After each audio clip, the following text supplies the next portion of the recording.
Okay. Um, I have taken the deep forest peppermint out of the mold, and this soap is much softer. Goat's milk soap is when you first take it out of the mold. Um, it can be manipulated, but also it can be damaged. So you want to be really careful with it when you are cutting it. Goat's milk soap that's hot process, and it gets really, really, really hard fast. But when it first comes out of the mold, it's temperamental. Sometimes, I think the first time I did it, I set the mold, the molded soap out of the mold and let it air dry for a while before I cut it. But I've gotten used to dealing with it now a little bit better. So, um, see, there's a place I just gave it I knocked it, and it dented, and so. But isn't it beautiful? It's so chocolatey. And see, it fingerprints real easy. So Bonnie has a technique on how to make shiny soap. And after it's cured, she takes it and she dips it in water, and with gloves on, so it don't get any fingerprints. And it takes and gives it a real nice. Her soap's a real nice shiny finish. And so I might do that if but my soap sells sometimes so fast at the markets and stuff that, and people are not really worried about whether it has a permanent fingerprint from where I cut it. So, but it is I recommend that when you make this for the first time, that after you take it out of the mold, you let it set for several hours out and air dry. Um, and give it an opportunity to firm up some more before you work with it to try to cut it. And especially if you're going to use one of those panna string cutters, you definitely want to let it air dry for a while before you cut it. So I won't bore you anymore with this, but we still have one more to open, so I'll bring you back up. Here, let you see the plate of soap. I'll transfer this over. I think you can see it. Yeah. Isn't it pretty? It's just so pretty. I love this black soap. It gets on you, and the other soap gets on you too, but this goat's milk soap just really is flexible and movable and gummier when you first take it out of the mold. And it really does pay to let it age just a little bit. See there, that's where I dented one, didn't even realize I did it. So, but any case, let it air dry once you get it out of the mold for a while before you cut it. It is so pretty, and it smells so good. The peppermint is not real super strong, and neither is the clove. And so to allow the Toll House cocoa to come through, if you overpower it with peppermint and clove, it's just you overpower your Toll House cocoa. So and people just love it. Men and ladies love this soap. I really never expected to get the kind of response that I have from this soap. I call it Deep Forest Peppermint. It is 3 parts peppermint to 1 part clove. All right. I will bring you back when we open the other mold. Okay. We've got our deep forest cut and out of the mold. And now I'm going to cut the tape on our peppermint latte, no, peppermint mocha latte. That was it.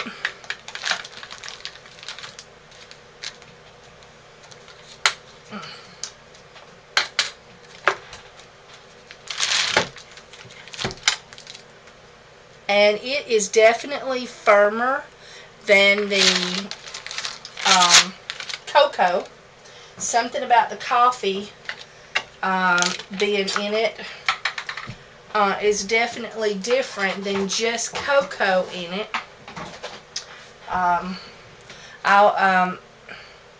done a couple of goat's milk, and all of them have been really, really, really tacky and sticky when they come out of the mold, as you just saw.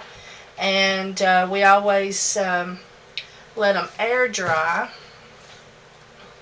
some before I cut them. Today I didn't, because I have to be somewhere, and I wanted to get this video done. I hope I got this back far enough you can see it. If not, I am taking off I dropped a piece of that. I'm taking off that bottom, the end piece is just shaving off just a little bit to get a clean edge.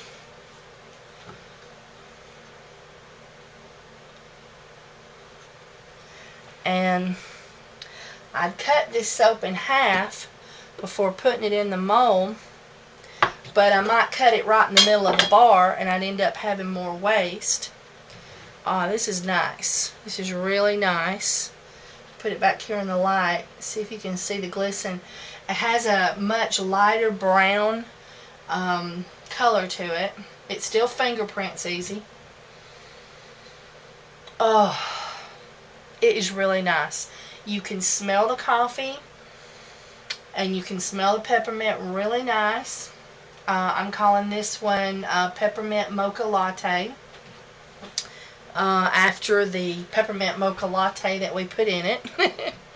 And then,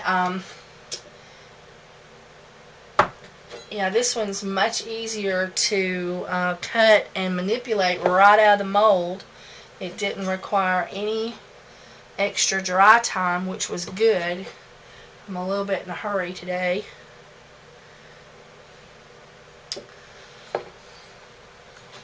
Now, I want to show you something. Take the mold out. Okay, see this hole? Well, something you can do is you take some of this thin stuff and fold it up and put it in your hole and press and go back and forth. For mild indentations, I don't never fool with it. But if I get a big place on a mold, I'll go ahead and patch it. When it dries, it matches. Can't tell I did it. Maybe it will look a little smoother, but then when you cut that into a 1-inch bar, it just blends totally and it's gone. I mean, you don't have to do it. It's just strictly for the sake of pretty. And I don't fool with it on little minor places. But if you remember, when we put this soap in, this soap tacked up much quicker than I expected.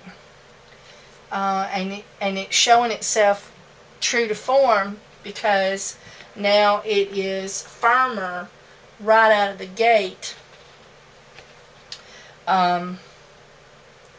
with the mold, because when it got to 150, and matter of fact, if I do this one again, I may try adding it at 160 and see if peppermint tolerates that, peppermint essential oils, because to get it in the mold while it's a little bit hotter, because it really firmed up quick, and was difficult to mold. And you let it get too firm too quick, and you'll be like that tangerine I had over there, where you can see where the spoonfuls have some definition, and I'm just going to get rid of that. I hope you can see that well.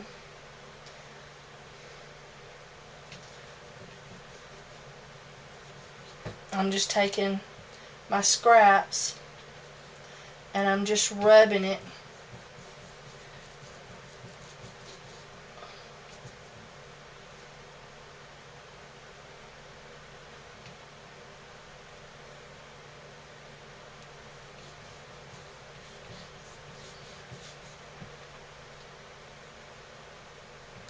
just taking those thin pieces that I shaved off the end.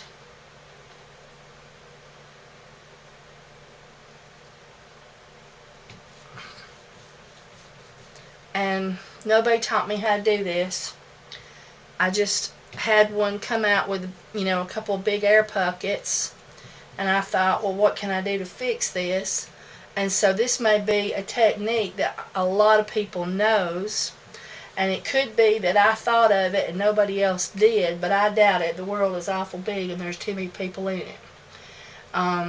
But for those of you that didn't know to do this, if you want to, here's you something you can do to smooth up your edges when you do get air pockets and cracks, crack air pockets on the side. And when this dries, and you cut it up into bars, it just looks fine. But so you'll see lighter brown places on it now, but once that dries, it looks the same. And I'm doing it in real thin amounts. I'm not trying to take a big old chunk, I'm just creaming thin amounts into the, I actually take my finger and smash it if I get to a thicker piece, so that it will go in there good, because if you try to put a chunk in a hole, that's not going to work at all. That'll just fall out when they start taking a bath with it. And so that just sort of pretties that up just a little. Here it wasn't too bad.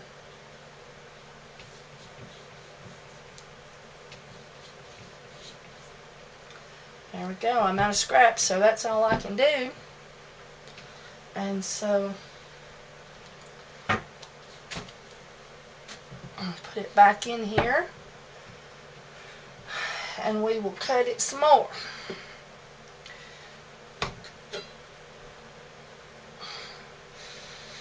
Oh, it looks really nice.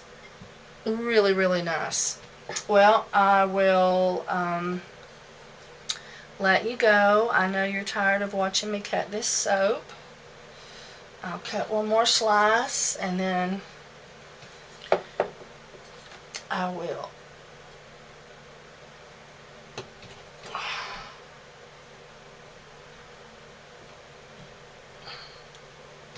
it's really pretty that I got that on my hand.